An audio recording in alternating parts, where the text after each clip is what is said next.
부근에서 제가 병영체험을 한 적이 있습니다. 그때 YTN 뉴스에도 단독 뉴스로 나갔댔는데 언론이라서 제가 많은 걸 말을 안 했죠. 내가 그냥 북한 군 장교 입장에서 내가 상황을 한번 줄게. 당신들이 상황을 대처를 해보겠냐고 라고 제가 문의를 했습니다. 그게 끝이냐고 했더니 진짜 그게 끝이라고 하더라고요. 저는 좀 충격받았거든요. 안녕하세요. 김자입니다. 지난 영상들 어떻게 보셨나요? 오늘 방송하기 전에 지난 영상에 대해서 설명을 해야 될 것 같아요. 오늘 방송 주제가 탈북 요군 장교의 일침 썩은 칼도 칼이다 라는 주제에도 그 내용이 좀 포함이 됩니다. 지난 방송에 굶주린 약탈자 북한 군인들이라는 그 제목을 봤을 때 정말로 너무 힘들었어요. 왜냐하면 그 순간에 그동안 제 군사복무 기간에 제 앞에서 죽어간 병사들 생각이 너무 많이 났고 영양실조로 살려달라고 저한테 애원했던 군인들, 특히 내가 북한 요군 30명의 아사 사건으로 코로나 문제를 분석한 영상이 있잖아요. 그거 같은 경우에는 정말로 석 달 동안 그 30명의 군인들이 한 주에 2~3명씩 죽어가는 대열이 인원이 줄 때마다 저는 너무 가슴 아프더라고요. 북한 붕괴론의 가장 중요한 문제도 바로 이 부분이라는 겁니다.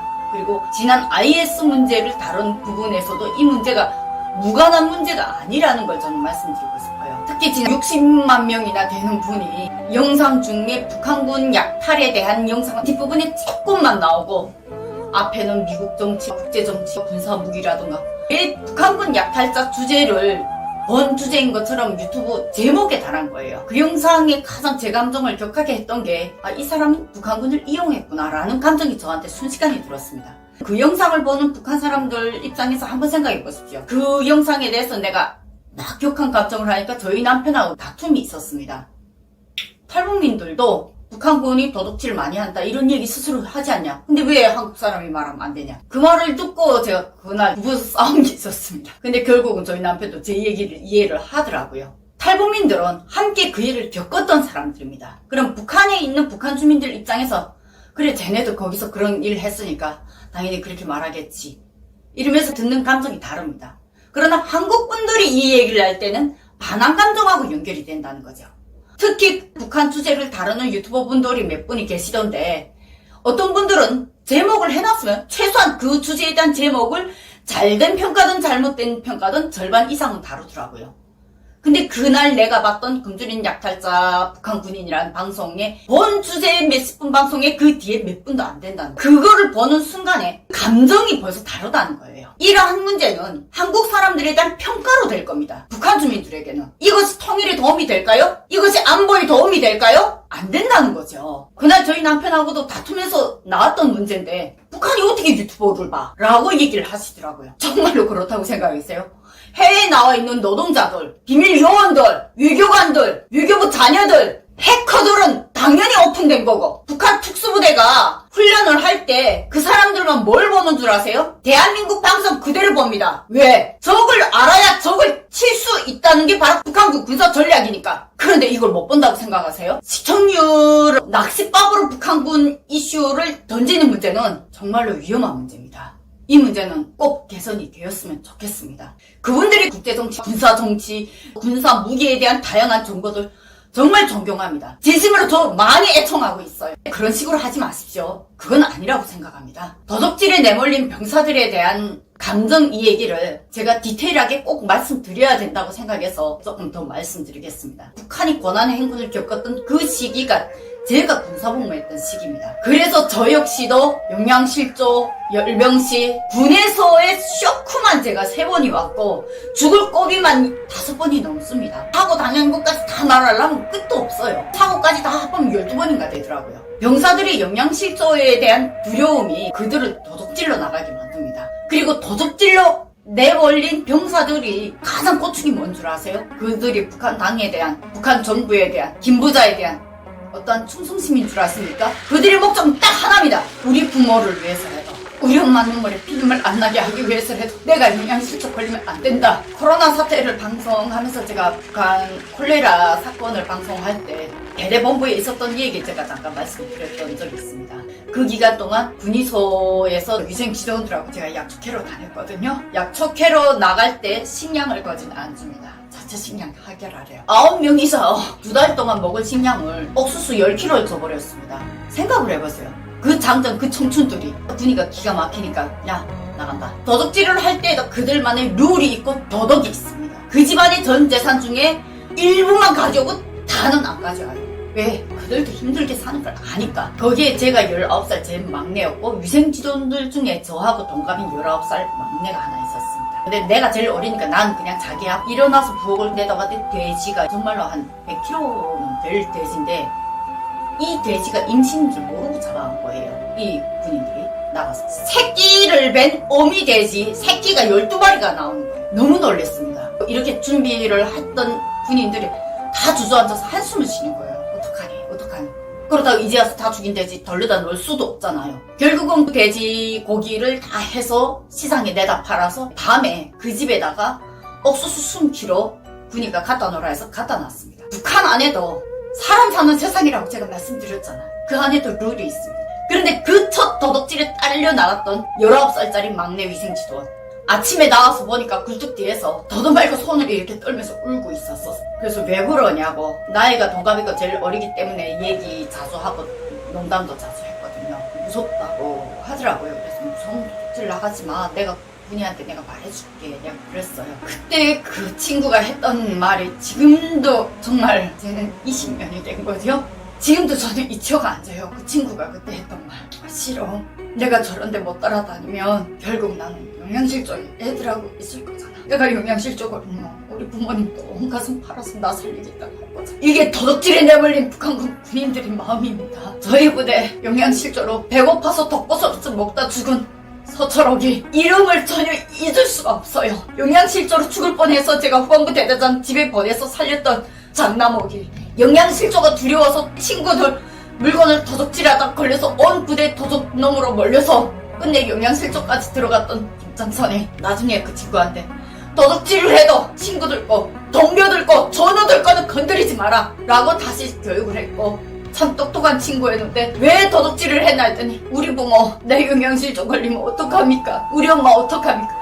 영양실조 걸려서 본인이 죽는다는 생각보다도 영양실조 걸리면 우리 엄마 어떡합니까? 라고 걱정하는 게 북한 군인들입니다. 북한 정부와 북한 주민을 꼭 갈라서 통일 정책을 할 때 반드시 이렇게 힘없이 살인 현장에 내몰린 군인들도 포함되어야 한다는 것이 저의 생각입니다. 그들이 강제로 북한판 IS에 끌려간 한이 있더라도 스스로의 선택은 분명히 아니었을 거라는 거죠. 아니면 이념의 문제에 갈등을 이겨내지 못해서 본인의 주관을 세우지 못해서 따라가는 사람들도 있을 것이고 그래서 제가 IS의 유형을 구체적으로 설명을 해드렸던 겁니다. 북한판 IS가 여러분이 생각하는 국제사회기가 생각하는 그러한 IS하고 다른 유형들을 갈라서 평가를 하고 그들의 문제를 해결할 방안이 있어야 된다는 것이 저의 생각이라는 겁니다. 이 문제는 제가 여기까지 정리하도록 하겠습니다. 북한군 문제를 다루실 때 신중히 다루시고 그들의 입장에서 한 번만 좀 생각해 보시고 약탈자 도적질이라는 말을 올릴 때 그 문제가 북한에는 반항 감정으로 전환될 수 있는 문제라는 거 신중히 고려하시고 정말로 안보를 생각한다면 정말로 통일을 생각한다면 신중하게 다뤄주시기 바랍니다. 오늘 방송 본 주제를 제가 썩은 칼도 칼이다 라고 달았죠. 북한군 무기에 대한 군사 지식 저도 아직 많이 부족합니다. 제가 군사 전문가는 아닙니다. 그러나 북한군의 군사 경험자는 분명합니다. 북한군의 재래식 무기를 과소평가하는 유튜버분들, 군사 전문가분들 과연 이분들의 판단이 옳을까요? 저는 좀 개인적으로 아니라고 생각하거든요. 북한이 지금 해야 할 일 이런 문제를 다루면서 미국의 군사 무기라던가 그 한국의 무기를 북한의 미국 29나 100년 전에 개발됐던 박격포 문제를 언급을 하면서 잽이냐 되냐고. 당연히 잽이 안 되죠. 재래식 무기라도 북한판 IS로 전환하는 북한 군인들이나 손에 들어갔을 때 분명한 무기는 맞다는 거죠. 100년이 된 박격포라고 해서 포탄이 발사가 안 됩니까? 미국 29라고 해서 개발된 지 이미 37년 전의 무기라고 해서 폭탄을 못 떨굽니까? 썩은 무기라고 해서, 오래된 무기라고 해서 국민의 생명이 해쳐지지 않습니까? 한국군에서 제가 병영체험을 한 적이 있습니다. 그때 YTN 뉴스에도 단독 뉴스로 나갔댔는데 언론이라서 제가 많은 걸 말을 안 했죠. 한국군 병영체험 당시에 포부대를 갔습니다. 포부대를 갔을 때 포에 대해서 내가 모르고 북한의 포도 제가 올라 못 가고 한국의 포에 처음 올라갔습니다. 제가 그때 병사들하고 있으면서 그 얘기를 했습니다. 내가 병종은 아니다. 포에 대해서 모르니까 내가 그냥 북한 군 장교 입장에서 내가 상황을 한번 줄게. 당신들이 상황을 해처를 해보겠냐고 라고 제가 문의를 했습니다. 오케이, 그렇게 하겠다 해가지고 만약 이 포를 북한군한테 뺏겠다 했을 때 당신들은 어떻게 하겠냐라고 물어봤습니다. 그게 1억짜리 포라고 하면서 그 전자판 컴퓨터를 그냥 떼가겠대요. 그게 끝이냐고. 진짜 그게 끝이라고 하더라고요. 저는 좀 충격받았거든요. 내가 거기에 어떻게 대처할지 생각해봤냐고 이랬더니 생각 못했다. 북한은 컴퓨터를 못 다루지 않냐. 그러면 이것만 떼가면 북한군은 이 포를 쓰지 못할 거다. 그래요? 내가 북한군이라면 이 포에 오르자마자 컴퓨터 못 보는 건 확실해. 북한군인들 컴퓨터를 그렇게 나날하게 다루지는 못해요. 한국군인들처럼. 최신 기술에 상당히 미약한 부분은 분명히 있다는 거죠. 그러나 컴퓨터 기능만 있습니까? 수동이라는 기능도 반드시 있습니다. 그때 국군인들한테 내가 이 포를 점령한다면 나는 저래 컴퓨터를 안 다친다. 너네 두고 가도 나는 안 다친다. 나는 오직 수동으로 할 것이다. 포에 처음 올라간 저도 이게 포신이고 포탄이 여기 있고 수동장치지 한눈에 알아봤습니다. 깜짝 놀라더라고요. 북한 박격포나 한국의 포나 장전 방식은 거진 다 유사합니다. 다르지가 않아요. 그때 국군인들한테 나중에 이 포가 북한군에 점령당한다면 꼭 그때는 수동장치를 같이 망가뜨리고 가라. 그래야 이 포는 북한군이 사용 못할 것이다 라고 제가 알려드렸습니다.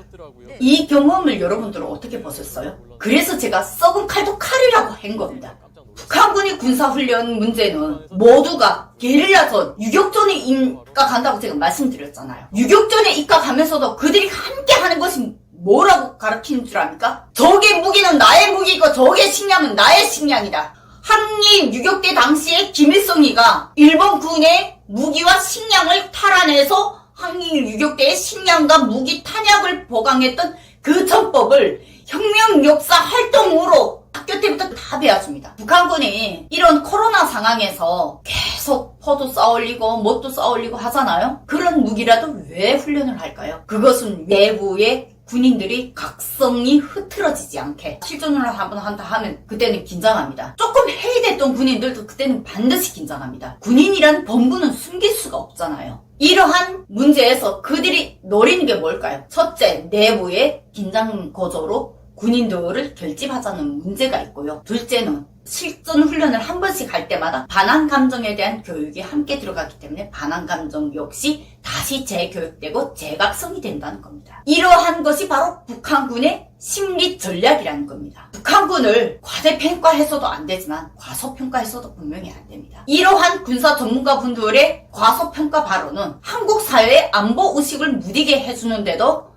큰 영향이 주지 않을까 저는 우려가 된다는 겁니다.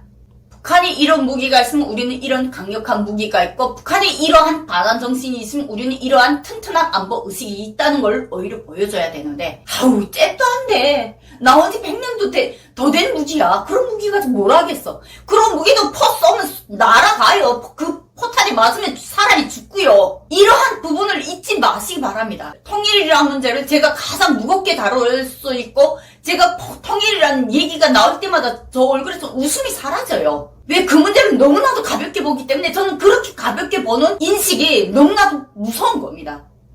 정권이 바뀌는 발언을 자제해야 된다라고 경고하는 분들도 계십니다. 그러나 방송을 마치면서 제가 꼭 말씀드리고 싶은 문제, 정치와 정권과 상관없이 우리가 반드시 지켜야 할 문제는 안보라는 거예요. 안보가 어떻게 정치에 휘둘릴 수가 있어요? 안보만큼은 국민이 어느 정당을 떠나서 이 나라를 지키는 안전의 문제가 아닌가요? 시청자분들의 많은 조언이 필요하고 저의 어떤 발언이 어떻게 들리실지는 모르겠지만 저의 분명한 입장은 썩은 칼도 칼이라는 겁니다. 썩은 칼을 들은 버적이라고 해서 썩은 칼을 들은 강도라고 해서 우리가 방심할 수 있나요? 아니잖아요. 안보의 문제에서 우리 국민들이 다 같이 북한을 제대로 알고 북한에 대해서 우리가 다시 한번 고민을 해야 진짜 우리가 원하는 한반도의 통일이 온다는 문제를 저는 오늘 이 시간도 다시 한번 강조하게 됩니다. 오늘 방송 여기서 마치겠습니다. 감사합니다.